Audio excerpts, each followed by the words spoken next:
Friends, today I am going to start the new point under the topic this electrostatic potential and capacitance. So in my previous lecture I have already discussed with you about the potential energy and the potential due to a point charge. Now I will discuss the 3 points that are the electric potential due to a dipole. The second one is electric potential of a system of charges, and the third one is the equipotential surfaces. Now coming to the first point, that is the potential due to an electric dipole. So now coming, as the point states that potential, we have to find out the potential due to an electric dipole. That means we are having a dipole and we have to find out the potential at any point P. So suppose we are having a dipole and this dipole is having two charges, that is plus q and the minus q, and which are kept at a distance 2a from each other. So 2a is the distance between the charge plus q and minus q. So this whole system is known as a dipole. And now there is a point P where we have to find out the electric potential. So now due to this electric dipole, suppose this P is at a distance r from the center of the dipole. As we know that the distances, all the distances are taken from the center of the dipole. That means this O is the center of the dipole, then this OP is equal to R, and the R1 is the position vector of point P from the charge Q plus Q, and this R2 is the position vector of point P from the charge minus Q. Now we know that the potential at any point due to the dipole is the sum of a potential due to the charges plus Q and minus Q. So the potential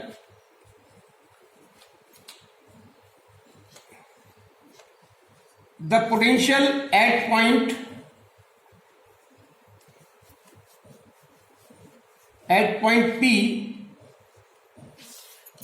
is the sum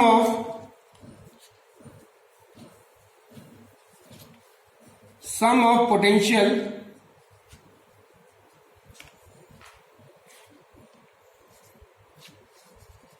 due to charge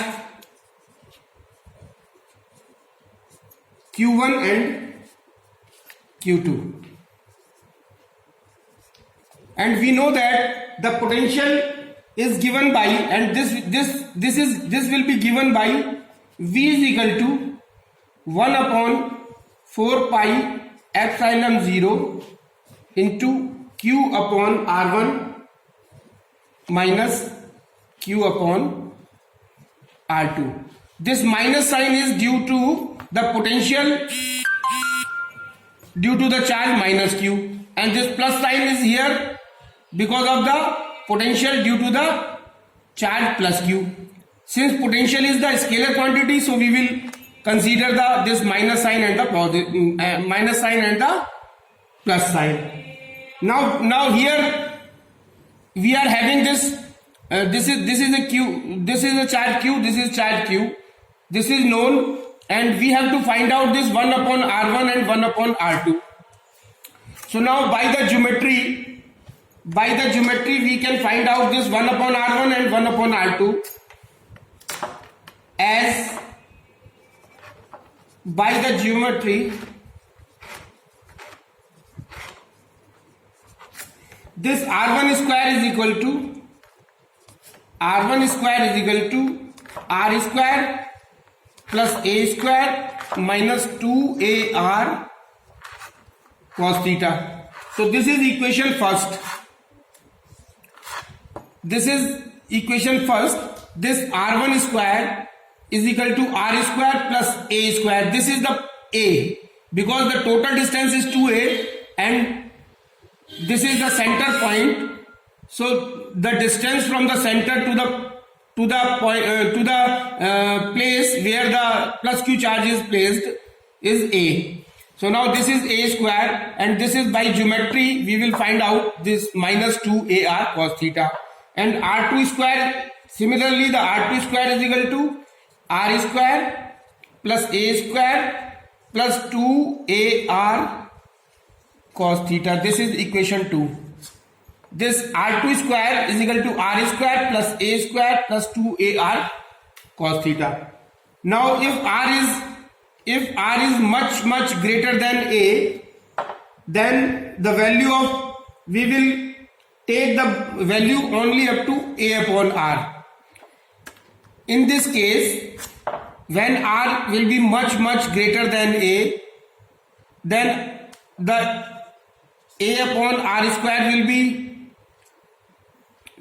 the value of A upon R square will be much less, so this can be neglected. So we will take the terms up to A upon R. Now from the equation this R1 square, we can find out the R1 square. This R1 square is equal to, we will take R square as common and this will be 1 plus A square upon R square minus 2A cos theta upon R. So now this term can be neglected, this we can neglect, so this R1 square will be equal to R square 1 minus 2A cos theta upon R. Similarly R2 square will be equal to R square 1 minus 1 plus 2A cos theta upon R. So this is the value of R1 square and R2 square. Now to put the value of this 1 upon R1 and 1 upon R2 over here, we will have to find out 1 upon R1 from this equation, equation number 3, and 1 upon R2 from this equation, that is equation number 4. So now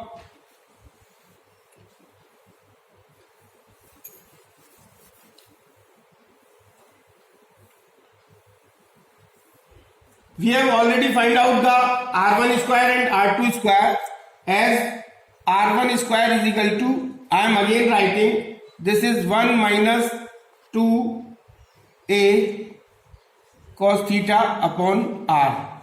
So now by the binomial expansion, now if we will find out this R1, 1 upon R1 square, so this is 1 upon R. If we are taking the, if we are reversing the, taking this numerator as a, or if we are taking the reciprocal of left hand side and the right hand side, then this 1 upon R1 square is equal to 1 upon R square, and this 1 minus 2A cos theta upon 2, and this will be 1 by 2, minus 1 by 2. Because we have taken the reciprocal, this half value will be, this will be 1 by, on taking the square root, we will get R1 is equal to R1 minus 2A cos theta upon 2 to the power minus 1 by 2. Now by the binomial expansion,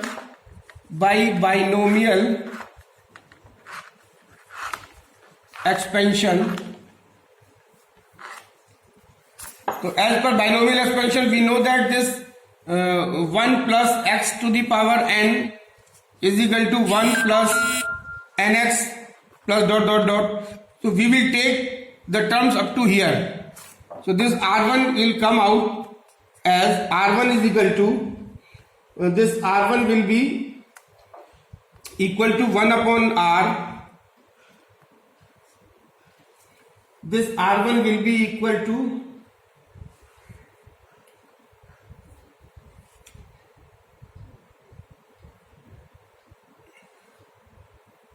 this 1 upon R1 is equal to, we have to find out this 1 upon R1 actually. This 1 upon R1 is equal to 1 upon R1 is equal to 1 upon R 1 minus 2a cos theta upon R to the power minus 1 by 2. This will be equal to 1 upon R 1 plus a cos theta upon R. This is from the binomial expansion, and 1 upon R2 will be equal to 1 upon R 1 plus 2a cos theta upon R to the power 1 by 2 is equal to 1 upon R and 1 minus a cos theta upon R. So this is equation 5th and this is equation 6th. Now on putting the value of 1 upon R1 and 1 upon R2 on the equation number 1 and 2, on the equation number 1, so we will get this V is equal to 1 upon 4 pi epsilon 0 into Q 2a. This will come out 2a cos theta upon R square, because this we will put the value of 1 upon R1 and 1 upon R2, and in case of potential the value of V is 1 upon 4 pi epsilon 0 Q upon R1 minus Q upon R2. Then the terms will be cancelled out, and this final result will come out as 2a cos theta upon R square, and this is equal to P cos theta upon R square, as we know that P is equal to Q into 2a. So this 2a and Q will give us the P. So P cos theta upon R square. This is 4 pi epsilon naught. So this is the final equation, that is equation number 7, and we know that P dot R cap is equal to P cos theta or modulus of P cos theta. So in place of this P cos theta we can put the value of P dot R.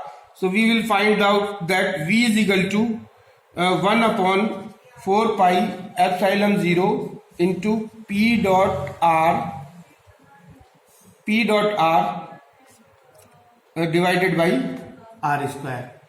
So this is the potential due to a dipole. V is equal to 1 upon 4 pi epsilon 0. Now the case when the potential on the dipole, when the potential is on the dipole axis, then theta will be 0. There will be two cases.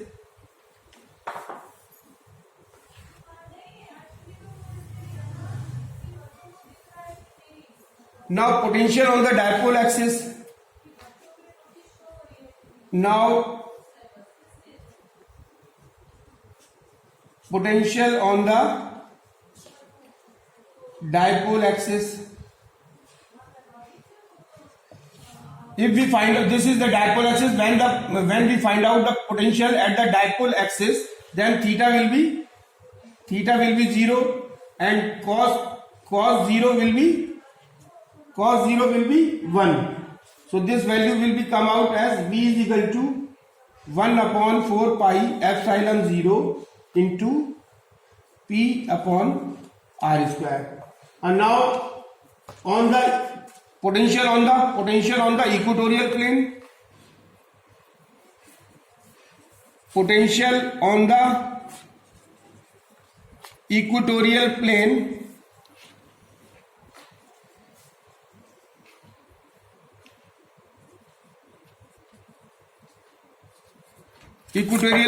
means theta is equal to 90 degree and cos 90 is equal to 0. So V will be 0. So now on comparing equation, this A and B, the potential at the point P of the charge Q, V is equal to Q upon 4 pi epsilon 0 into 1 upon R. This is the potential at P due to charge Q.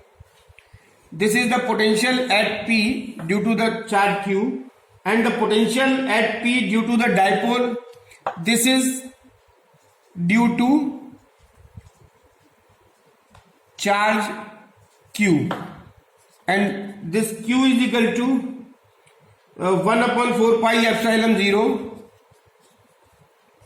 into P dot R cap upon R square. This is due to the potential due to the dipole. Due to the dipole. Now conclusion we have drawn that the potential due to dipole V is inversely proportional to R square, and it is also directly proportional to the angle between the position vector and the dipole moment, that is theta. So these are the two conclusions. Now potential due to a system of charges.